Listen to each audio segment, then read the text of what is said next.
Hey, what's up? Amelia here. Let's see what's making news. Australia has voted no to enshrining an Indigenous voice to Parliament in the Constitution. Josh took a look at how it all went down and where we go from here. After months of debates and campaigns and a big day of voting and eating sausages, Australia finally got a result to the Indigenous Voice to Parliament referendum. We're actually calling the national vote as being no.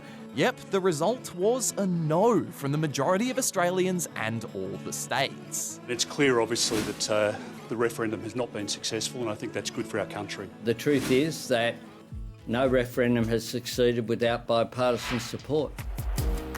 For the yes side, it was a devastating loss. This is a very difficult result. This is a very hard result. But those on the no side say it was the right result. The Australian people have said no to this.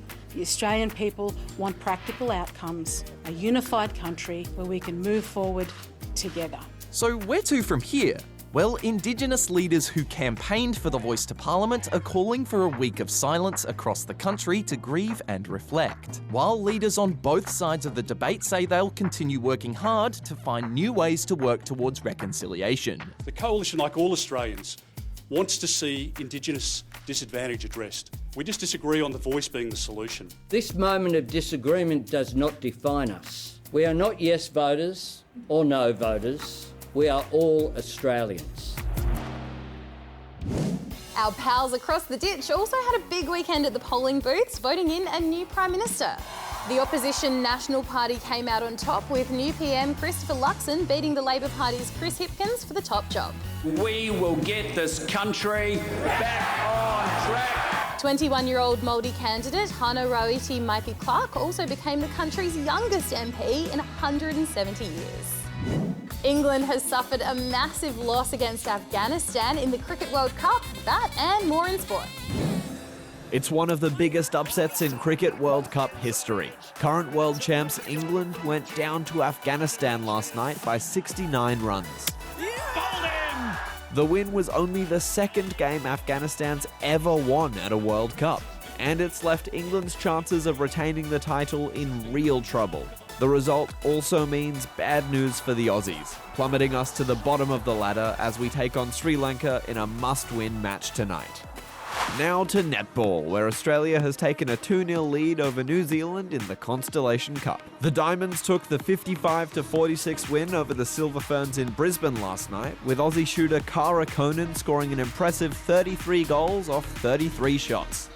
And finally, to the Sports Australia Hall of Fame. It's an honour reserved for retired athletes who contributed greatly to their sports on and off the field. 7 Aussie sporting icons, including Tim Cahill, Kurt Fernley and Lydia Lassila, are the newest inductees, with world champion surfer Lane Beachley and former Wallabies captain Mark Ella now officially reaching legend status. Every time I paddle out at my local break, someone says, "Morning, legends," and now it's official. Finally today, we're heading out of this world because staying grounded is boring. People in the US and South America were treated to something pretty special over the weekend, an annular solar eclipse. NASA calls it a ring of fire, and you can see why. It's when the moon's shadow covers the sun, leaving its outer edge visible like a ring. All right, don't get comfortable because we're still looking skyward when NASA's launched a spacecraft on a unique mission. Inside this SpaceX rocket is a probe about the size of a small van.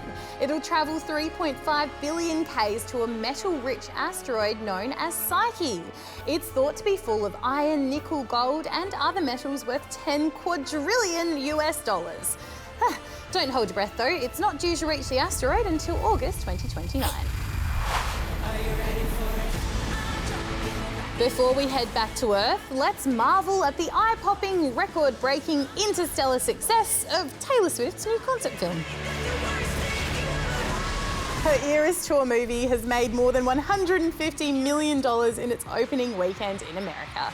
That's more than any other concert film has made before. Not just in the first week, but ever. That really is out of this world. Well, that's it for today, but we'll catch you tomorrow. Bye! Oh.